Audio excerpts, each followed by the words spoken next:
દાહોદના મદનીનગરમાં રહેતા ઉત્તર પ્રદેશના યુવકની ઘરમાં હત્યા કરેલી લાશ મળી આવતા ચકચાર મચી. પોલીસની વિવિધ ટીમો હત્યારાઓ સુધી પહોંચવા માટે કામે લાગી. મૂળ ઉત્તર પ્રદેશના બલરામપુર જિલ્લાના શંકરનગર ગામમાં રહેતા અહેમદભાઈ અંસારી હાલમાં દાહોદ શહેરના મોટા ઘાચીવાડા મદનીનગરના પોતાના મકાનમાં રહે છે અને તેમને પરિવારમાં બે પુત્રો છે, જેમાંથી મોટો પુત્ર મુસાબ અંસારી, નાનો પુત્ર અસદ અંસારી અને તેની માતા શેરીફુન નિસા અંસારી. પરિવારમાં 4 લોકો રહે છે, જેમાંથી થોડા દિવસ અગાઉ અહેમદભાઈ અંસારીની પત્ની અને તેમનો નાનો પુત્ર અસદ અંસારી, આ બંને માતા પુત્ર ઉત્તર પ્રદેશના તેમના વતન જિલ્લા બલરામપુર શંકરનગર ગામમાં અહેમદ અંસારીની પત્ની શેરીફુન નિસાને હાર્ટની તકલીફ હોવાને લઈ ટ્રીટમેન્ટ કરાવવા માટે બંને માતા પુત્ર ગયેલા છે અને મદનીનગરમાં ઘરમાં અહેમદ અંસારી અને તેમનો મોટો પુત્ર રૂસાબ અંસારી બંને રહેતા હતા, જેમાં 19 વર્ષીય રૂસાબ અંસારી દાહોદની એન્જિનિયરિંગ કોલેજમાં સોફ્ટવેર એન્જિનિયરનો અભ્યાસ મેળવતો હતો. તેનું પ્રથમ વર્ષ હતું એન્જિનિયરિંગ કોલેજમાં અને તેમના પિતા દાહોદમાં નવા બની રહેલા મકાનોમાં પીઓપી લગાવવાનો કોન્ટ્રાક્ટ લેતા હતા. જ્યારે શનિવારની સાંજના સમયે રૂસાબ અંસારી તેના મકાનમાં એકલો હતો ત્યારે ઘરમાં તેનું લેપટોપ ચાલુ હાલતમાં હતું. ઘરનું ટીવી ફૂલ વોલ્યુમમાં ચાલી રહ્યું હતું. જ્યારે 7 વાગ્યાના સમયે તેના પિતા અહેમદ અંસારી ઘરે આવે છે. ઘરનો પહેલા માળાનો દરવાજો અંદરના ભાગથી બંધ હાલતમાં હતો.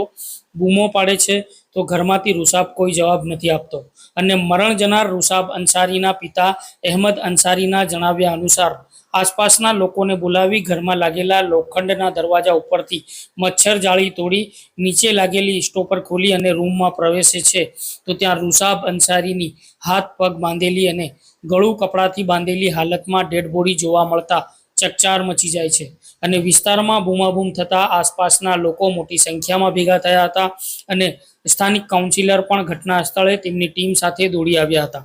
જ્યારે આ ઘટનાની જાણ એ ડિવિઝન પોલીસને કરાતા પોલીસનો મોટો કાફલો ઘટના સ્થળે આવી પહોંચ્યો હતો. જ્યારે પોલીસની તમામ ટીમો તમામ પાસાઓની તપાસ આદરે છે તેવા સમયે એસઓજી, એલસીબી ડિવિઝનના ડીવાયએસપી તેમજ તેમની સાથે જિલ્લા પોલીસ વડા ડોક્ટર રાજદીપસિંહ ઝાલા સાહેબ પણ ઘટના સ્થળે આવી પહોંચે છે, જેમાં પોલીસની ટીમો અને સાથે જ ડીવાયએસપી અને ડીએસપી બંને અધિકારીઓ પણ હત્યા અંગેના પાસાઓ તપાસે છે.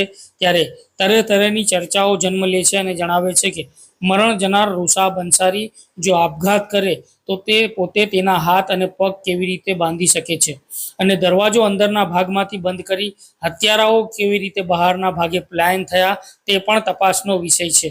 એટલે પોલીસને પણ શંકા છે કે મોટી હાથ ચાલાકીથી રૂસાબ અંસારીની હત્યા નિપજાવવામાં આવી છે અને હત્યારાઓ પણ ઘરનો દરવાજો ખુલતા પબ્લિકની સાથે મળી અને નીકળી ગયા હોય તેવી ચર્ચાઓએ પણ ભારે જોર પકડ્યું છે. જોકે રૂસાબ અંસારીની હત્યા છે કે આત્મહત્યા છે કે પછી રૂસાબ અંસારીની હત્યા કયા કારણોસર કરવામાં આવી છે, રૂપિયા મામલે હત્યા થઈ છે કે લવ લપાટાના લફડામાં હત્યા થઈ છે કે જમીન જાયદાદના મામલે હત્યા કરવામાં આવી છે કે પછી પિતાના ધંધાના કોમ્પિટિટરોએ હત્યાને અંજામ આપ્યો છે કે પછી કોઈ અન્ય કારણોસર હત્યા થઈ છે, તે તમામ પાસાઓમાં પોલીસની ઇન્વેસ્ટિગેશન ચાલી રહી છે. પીઓપીનું કામ કરતા તમામ લોકોની પૂછપરછ પણ પોલીસ દ્વારા કરવામાં આવી રહી છે. તેમજ મરણ જનાર રૂસાબ અંસારી અને તેના પિતા અહેમદ અંસારીના સાથીદારોની પણ બારીકાઈથી પોલીસ દ્વારા પૂછપરછ કરવામાં આવી રહી છે.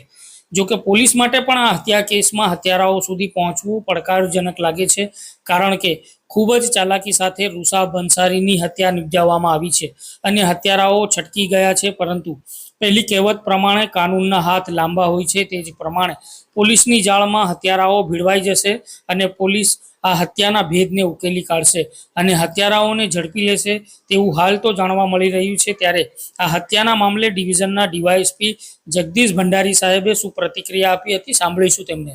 અત્યારે એક ઘાંચીવાડના આ મદીન વિસ્તારમાંથી એક માહિતી મળેલી કે મુશાદ નામનો વ્યક્તિ છે, એમનું મરણ થયેલું છે. એમની બોડી શંકાસ્પદ હાલતમાં ઘરમાં પડેલી છે. તમામ જે ટીમો હતી પોલીસની એ તમામ ટીમો પહોંચી ગઈ છે.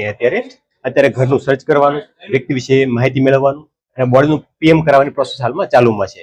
બોડીનું એકવાર પીએમ થઈ જાય પછી એક્ઝેક્ટ આઈડિયા આવી શકે છે કોઝ ઓફ ડેથ શું છે, મરણનું રીઝન શું છે, તો મૃત્યુનું કારણ શું છે, એ પીએમ પછી આઈડિયા આવી શકે એમ છે. અત્યારે એટલે આગળ તપાસ હાલમાં ચાલુમાં છે. પરંતુ સર, મરણ જનાર છે તેના હાથ પગ બાંધેલા એ તમામ બાબતો હાલમાં પંચનામામાં ડ્રો કરવામાં આવેલી છે, વિડીયોગ્રાફી કરવામાં આવેલી છે અને બોડીને પીએમ માટે મોકલવામાં આવેલી છે. તમામ સંજોગો જોઈ પીએમ કરાવવા બાદ આગળની વિગતવાની થઈ શકશે. પ્રાથમિક નહીં કહી શકાય અત્યારે, કેમ કે જ્યાં સુધી પીએમ નહીં થઈ શકે ત્યાં સુધી કહેવું થોડું મુશ્કેલ છે.